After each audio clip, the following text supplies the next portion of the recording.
Hello বন্ধুরা, welcome back to anime unlocked এবং আজ আমরা এক্সপ্লেইন করব ড্যান্ডাড্যান সিজন 2 এর এপিসোড নাম্বার 4 আর ওভারঅল এপিসোড 16। আর যদি এখনো আগের এপিসোডগুলো না দেখে থাকেন তাহলে ডেসক্রিপশন থেকে প্লেলিস্টের লিংক পেয়ে যাবেন। আর এই ভিডিওটি ভালো লাগলে অবশ্যই ভিডিওকে লাইক করে শেয়ার করে দিন আর কমেন্টে জানাতে ভুলবেন না ভিডিওটি কেমন লাগলো। তো চলুন আর কথা না বাড়াই আর শুরু করে দিই আজকের এই এপিসোডটি, যার নাম দ্যাটস লাইক ওয়ে ডেডলি। বন্ধুরা, গতবার আমরা দেখেছিলাম মোমো যখন জিজির বাড়িতে আগুন লাগিয়ে দিয়ে সুচিনোকোকে বাইরে বের করে আনে তখন তা সূর্যের আলোতে শুকিয়ে মারা যায়, যার পর সুচিনোকোর ডেড বডি কিটো পরিবারকে বমি করে বার করে দেয়, যারা তখনও জীবিত ছিল। কিন্তু ঠিক যখন মোমো ওকারুনার জিজিকে বাঁচাতে যাচ্ছিল হঠাৎ করে সে আগ্নেয়গিরিটা বিস্ফোরিত হয়ে যায়, যার পর সবাইকে এলাকা থেকে সরে যাওয়ার ঘোষণা দেওয়া হয়। আর যখন মোমো বিস্মিত হয়ে আগ্নেয়গিরির এই ভয়ঙ্কর অবস্থা দেখছিল ঠিক তখনই নাকিকিটো আবারও তাকে তিরস্কার করে বলে যে তারা এতদিন ধরে মানুষ বলি দিত বলেই সুচিনোকো এই ভূমিকে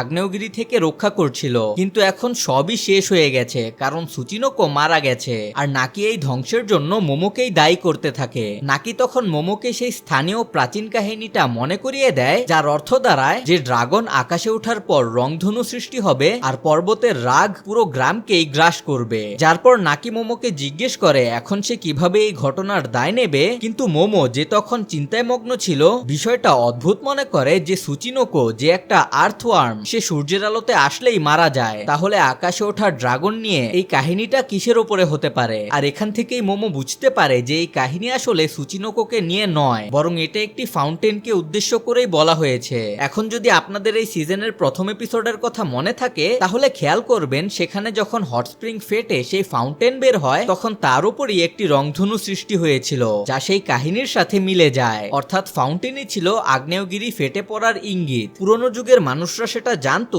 তাই তারা ভবিষ্যৎ প্রজন্মের জন্য এই কাহিনীটা রেখে যায়। কিন্তু সময়ের সঙ্গে সঙ্গে এই কাহিনীর মানে বিকৃত হয়ে তা সুচিনোকোর কাহিনীতে পরিণত হয়। আর এই জন্যই মানজিরো সবসময় দর্শনার্থীদের সত্যিকারের গল্পটা বলার চেষ্টা করত, যাতে তারা মানব বলির মতো পাপ না করে। মানজিরোর কথাগুলো মনে করতে করতে মোমো টেলিকাইনেসিস দিয়ে সুচিনোকোর মৃতদেহ তুলে নেয়, যা দেখে কিটো পরিবার আরো ক্ষিপ্ত হয়ে যায়। আর নাকি কিটো মোমোকে বলে যে এবার মোমোর এর দায় নিতে হবে আর তারা ওকেই পরবর্তী মানব বলি বানাবে, যার জবাবে মোমো জানায় যে সে কোনো দায় নেবে না। যার পর সে সুচিনোকোর দেহের এক প্রান্ত মানে তার পেছনটা পাহাড়ের নিচে ছুঁড়ে ফেলে দেয় এবং সেও পাহাড় থেকে দৌড়ে নেমে এসে সেই দেহটা আবারও তুলে নেয় এবং দৌড়ে সোজা হট স্প্রিং এর ফাউন্টেনের দিকে ছুটে যায়। আর এই পুরো সময়টাতেই কিটোরা তার পেছনেই লেগেছিল।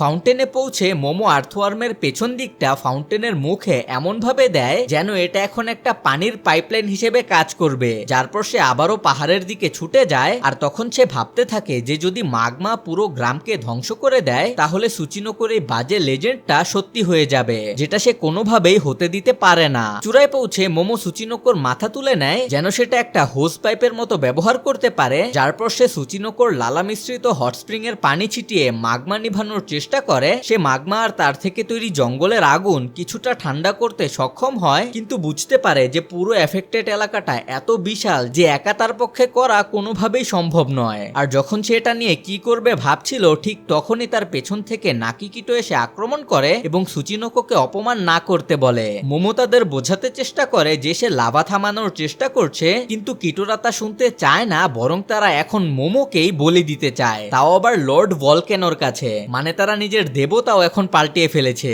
যা থেকে মোমো বুঝতে পারে যে কিটোদের আসলে সুচিনোকোর প্রতি তেমন কোনো সম্মানই নেই। ঠিক যখন কিটোরা মোমোর ওপর আক্রমণ করতে যাচ্ছিল তখনই মানজিরো এসে তাকে বাঁচিয়ে দেয়, যার পর সে নিজেকে সেইকোর শিষ্য হিসেবে পরিচয় দেয় এবং সে এতদিন ধরে তার মাস্টারের নাতনিকে চিনতে না পারাতে মোমোর কাছে ক্ষমা চায়। সে জানায় যে প্রায় এক সপ্তাহ আগে সেইকো তাকে নির্দেশ দিয়েছিল যেন সে মোমো এবং তার বন্ধুদের খেয়াল রাখে যারা এই গ্রামে বেড়াতে আসছিল, যদিও সেইকো বিস্তারিতভাবে কিছু বলার আগেই ফোন রেখে দেয়। আর মানজিরো বলে সে মোমোকে চিনতে পারেনি কারণ সে ভেবেছিল মোমো একজন সাধারণ পর্যটক। এরপর কিটোরা আবারও আক্রমণ শুরু করলে মানজিরো মোমোকে বলে যেন মোমো বাকি মাগমা নিভিয়ে ফেলে আর সে নিজে কিটোদের সামলানোর দায়িত্ব নেয়। মোমো তার কথা মতো তাই করছিল, কিন্তু হঠাৎ করেই সুচিনোকোর দেহে কিছু একটা অনেক গতিতে এসে লাগে যা সুচিনোকোর দেহে ফুটো তৈরি করে দেয়, আর এতে মাগমা নিভাতেও মোমো বাধাপ্রাপ্ত হয়। যার পর দেখা যায় এটা ছিল আসলে ইভেল আই, যে সেই গর্ত থেকে কোনোভাবে বের হয়ে এসেছিল এবং সে সবার ওপরই আক্রমণ শুরু করে দেয়। ইভেল আই তখন নাকিকিটোকে মারার জন্য ঝাঁপিয়ে পড়ে, কিন্তু মোমো তার টেলিকিনেসিস দিয়ে নাকিকে বাঁচিয়ে দেয়। আর আবারও ইভিল আই নাকিকে আঘাত করতে গেলে এবার তাকে মানজিরো এসে থামায়। তবে ইভিল আই জিজির অ্যাথলেটিক শরীর ব্যবহার করে মানজিরোকে দ্রুতই আঘাত করতে সক্ষম হয়। আর এবার মোমো মানজিরোকে বাঁচায়, যা থেকে রেগে গিয়ে ইভিল আই বলে সে প্রথমে মোমোকে মেরে ফেলবে, কারণ সে তার পথে বাধা হয়ে দাঁড়াচ্ছে।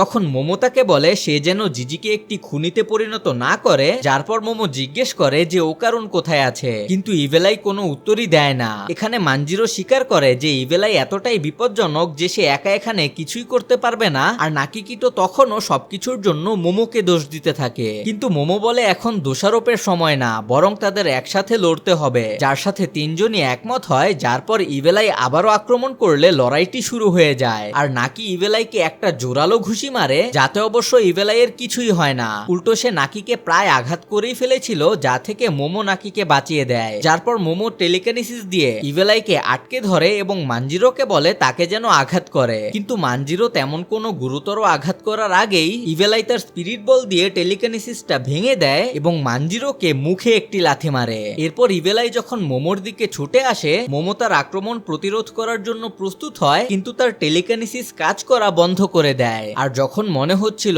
যে মোমো একটা মারাত্মক আঘাত পেতেই চলেছে, ঠিক তখনই একটা ঘুষি এসে ইভিল আইয়ের মুখে পড়ে এবং দেখা যায় তাকে একের পর এক ঘুষি মারছিল একজন ডোভার ডিমন, যার নাম মিস্টার ম্যান্টিস শ্রিম্প, যাকে আমরা শর্ট করে মিস্টার ম্যান্টিসই বলবো। আর সে হলো সিজন 1 এর একজন ক্যারেক্টার। যাই হোক, সে বলে সে এখানে মোমোকে সাহায্য করতে এসেছে। আর যখন মোমো অবাক হয়ে জিজ্ঞেস করে যে মিস্টার ম্যান্টিস এখানে এলো কিভাবে, তখনই মিস্টার ম্যান্টিসের স্পেসশিপ থেকে এক আলোর রশ্মি পড়ে মোমোর ওপর। আর সে ওপরে তাকাতেই দেখে সেই স্পেসশিপ থেকে টারোকে সাথে নিয়ে সেইকো নাম ছিল। আর এই পুরো সময়টাতে মিস্টার ম্যান্টিসের ছেলে চিকিটিটা গান গাইছিল, নামটা ভুল বললে ক্ষমা করবেন। যাই হোক, আস্তে আস্তে নামার সময় সেইকো মানজিরোকে একটা স্পেল প্রস্তুত করতে বলে আর টারোকে আদেশ করে যেন সে তার অর্ডার পাওয়ার সাথে সাথেই ইভিল আইয়ের ওপর ঝাঁপিয়ে পড়ে। তারপর এক ভয়ঙ্কর যুদ্ধ শুরু হয়ে যায়, যেখানে মিস্টার ম্যান্টিস সহজেই পরাজিত হয়, কিন্তু ইভিল আই আর সেইকো সমান শক্তিতেই লড়তে থাকে। ঠিক তখনই সেইকো সংকেত দিলে টারো ইভিল আইয়ের দিকে দৌড়ে আসে, যা দেখে ইভিল আই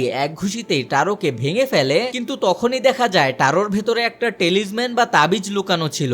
আর মানজিরো তখন সেইকোর শেখানো সেই মন্ত্রটাও পাঠ করছিল, যার পর টারোর শরীরের ভেঙে যাওয়া টুকরোগুলো জিজির শরীরকে ঢেকে ফেলে আর ইভিল আইকে টারোর ভেতরে আটকে দেওয়া হয়। আর এখন ইভিল আই বন্দী হওয়াতে সেইকো জানায় এবার তাদের চলে যাওয়া উচিত। এরপর যখন চিকিটিটা স্পেসশিপটা চালিয়ে সুচিনোকোর মৃতদেহ দিয়ে বনের আগুন নেভাচ্ছিল, তখন সেইকো মানজিরোকে বকা দেয় পুরো ব্যাপারটাকে এত খারাপ হতে দেওয়ার জন্য।